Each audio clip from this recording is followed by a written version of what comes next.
Hello friends, ಇವತ್ತಿನ ಈ ವಿಡಿಯೋದಲ್ಲಿ ನಿಮಗೆ ಮತ್ತೊಂದು ವರ್ಕ್ ಫ್ರಮ್ ಹೋಮ್ ಜಾಬನ್ನು ತೆಗೆದುಕೊಂಡು ಬಂದಿದ್ದೀನಿ. ಇದು ಮನೆಯಿಂದಲೇ ಮಾಡುವಂಥ ಕೆಲಸ. ಓಕೆ, ಇದು ಸೀನಿಯರ್ ಟೀಚರ್ ಮ್ಯಾಥಮೆಟಿಕ್ಸ್ ಹುದ್ದೆಯಾಗಿದ್ದು ಅರ್ಜಿ ಸಲ್ಲಿಸಲು ಹಿಂದೆ ನೀವನ್ನು ಅರ್ಜಿಯನ್ನು ಸಲ್ಲಿಸಿ ವಿಡಿಯೋವನ್ನು ಸ್ಕಿಪ್ ಮಾಡಿದೆ ನೋಡಿ ಸಂಪೂರ್ಣ ಮಾಹಿತಿಗಾಗಿ. ಆನ್ಲೈನ್ ಶಿಕ್ಷಣ ಕ್ಷೇತ್ರದಲ್ಲಿ ಮುಂಚೂಣಿಯಲ್ಲಿರುವ ವೇದಾಂತು ಸಂಸ್ಥೆಯು ಸೀನಿಯರ್ ಟೀಚರ್ ಮ್ಯಾಥಮೆಟಿಕ್ಸ್ ಹುದ್ದೆಯ ಅರ್ಹ ಅಭ್ಯರ್ಥಿಗಳಿಂದ ಅರ್ಜಿಯನ್ನು ಕರೀತಾ ಇದೆ. ಮನೆಯಿಂದಲೇ ವರ್ಕ್ ಫ್ರಮ್ ಹೋಮ್ ಕೆಲಸ ಮಾಡಲು ಬಯಸುವ ಹಾಗೂ ಗಣಿತ ಬೋಧನೆಯಲ್ಲಿ ಅನುಭವ ಹೊಂದಿರುವವರಿಗೆ ಇದು ಒಂದು ಉತ್ತಮ ಅವಕಾಶವಾಗಿದ್ದು, ಸಂಸ್ಥೆಯು ವೇದಾಂತ ಆಗಿದ್ದು ಹುದ್ದೆಯು ಸೀನಿಯರ್ ಟೀಚರ್ ಮ್ಯಾಥಮೆಟಿಕ್ಸ್. ಕೆಲಸದ ಸ್ಥಳ ವರ್ಕ್ ಫ್ರಮ್ ಹೋಮ್, ಮನೆಯಲ್ಲೇ ಕುಳಿತು ಕೆಲಸ ಮಾಡಬಹುದು. ಇದು US ಶಿಫ್ಟ್ ಮತ್ತು ಇಂಡಿಯನ್ ಶಿಫ್ಟಲ್ಲಿ ನೀವು ಕೆಲಸ ಮಾಡಬೇಕಾಗುತ್ತದೆ. ಉದ್ಯೋಗದ ಪ್ರಕಾರ ಇದು ಫುಲ್ ಟೈಮ್ ಆಗಿದ್ದು ಪರ್ಮನೆಂಟ್ ಆಗಿದ್ದು ವಾರದ 6 ದಿವಸದ ಕೆಲಸ, ವಾರಕ್ಕೆ 1 ದಿನ ರೊಟೇಷನಲ್ ರಜೆಯನ್ನು ಕೊಡಲಾಗುತ್ತದೆ. ವಿದ್ಯಾರ್ಥಿ ಮ್ಯಾಥಮೆಟಿಕ್ಸ್ ಅಥವಾ ಸಂಬಂಧಿತ ವಿಷಯದಲ್ಲಿ ಬ್ಯಾಚುಲರ್ಸ್ ಡಿಗ್ರಿ ಅಥವಾ ಮಾಸ್ಟರ್ಸ್ ಡಿಗ್ರಿ ಹೊಂದಿರಬೇಕು.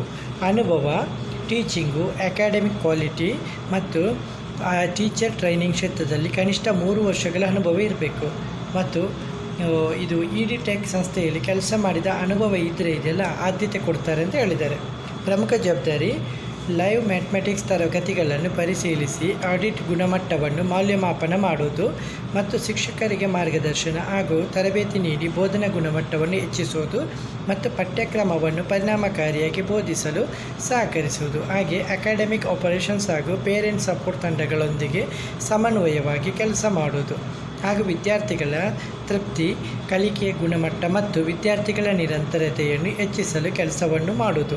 ಇಲ್ಲಿ ಅಗತ್ಯ ಕೌಶಲ್ಯಗಳು: ಉತ್ತಮ ಬೋಧನಾ ಕೌಶಲ್ಯ ಇರಬೇಕು, ಶಿಕ್ಷಕರಿಗೆ ಮಾರ್ಗದರ್ಶನ ನೀಡುವಂಥ ಸಾಮರ್ಥ್ಯ, ಉತ್ತಮ ಸಂವಹನ ಕೌಶಲ್ಯ ಮತ್ತು ತಂಡದೊಂದಿಗೆ ಸಮನ್ವಯವಾಗಿ ಕೆಲಸ ಮಾಡುವಂಥ ಸಾಮರ್ಥ್ಯ ಇರಬೇಕು. ಇದು ಯಾರಿಗೆಲ್ಲ ಸೂಕ್ತ ಅಂತ ನೋಡಿ. ಮ್ಯಾಥಮೆಟಿಕ್ಸ್ ಶಿಕ್ಷಕರು, ಟೀಚರ್ ಟ್ರೈನರು ಮತ್ತು ಅಕಾಡೆಮಿಕ್ ಮೆಂಟರ್ಸು ಮತ್ತು ED-ಟೆಕ್ ಕ್ಷೇತ್ರದಲ್ಲಿ ಅನುಭವ ಇರುವಂಥ ಅಭ್ಯರ್ಥಿಗಳಿಗೆ ಇದೊಂದು ಉತ್ತಮವಾಗಿದೆ ಕೆಲಸ ಆಗಿದೆ. ಅರ್ಜಿ ಸಲ್ಲಿಸುವಂಥ ವಿಧಾನ ಇದೆಯಲ್ಲ, ಆಸಕ್ತ ಅಭ್ಯರ್ಥಿಗಳು ಕೆಳಗಿನ ಅರ್ಜಿ ಲಿಂಕನ್ನು ತಮ್ಮ ಅರ್ಜಿಯನ್ನು ಕಳಿಸಬಹುದು. ಅರ್ಜಿ ಸಲ್ಲಿಸುವ ಮೊದಲು ಅರ್ಹತಾ ಮಾನದಂಡವನ್ನು ಪರಿಶೀಲಿಸಿ ನಂತರವೇ ಅರ್ಜಿಯನ್ನು ಸಲ್ಲಿಸಿ. ಲಿಂಕನ್ನು ಕಮೆಂಟಲ್ಲಿ ಲಿಂಕ್ ಅಂತ ಟೈಪ್ ಮಾಡಿ ನಾನು ನಿಮಗೆ ಲಿಂಕನ್ನು ಕೊಡಲಾಗುತ್ತೆ. ನೀವಲ್ಲಿ ನೇರವಾಗಿ ಕೆಲಸಕ್ಕೆ ಅಪ್ಲೈ ಮಾಡ್ಕೋಬಹುದು. ಯಾವುದೇ ರೀತಿಯ ಡೌಟ್ ಬಂದರೂ ಕೂಡ ಕಮೆಂಟಲ್ಲಿ ಬಂದು ಕಮೆಂಟ್ ಮಾಡಿ. ವಿಡಿಯೋ ಇಷ್ಟವಾದರೆ ವಿಡಿಯೋವನ್ನು ಲೈಕ್ ಮತ್ತು ಕಮೆಂಟ್ ಮಾಡೋದನ್ನು ಮರಿಬೇಡಿ. ಓಕೆ ಫ್ರೆಂಡ್ಸ್, ಇವತ್ತಿನ ಈ ವಿಡಿಯೋದಲ್ಲಿ ಇಷ್ಟೇ ಫ್ರೆಂಡ್ಸ್. ನೆಕ್ಸ್ಟ್ ವಿಡಿಯೋದಲ್ಲಿ ಸಿಗುತ್ತೇನೆ. ಅಷ್ಟವರೆಗೆ ಜೈ ಹಿಂದ್, ಜೈ ಕರ್ನಾಟಕ, ಜೈ ಭಾರತ್, ಒಂದೇ ಮಾತರಂ.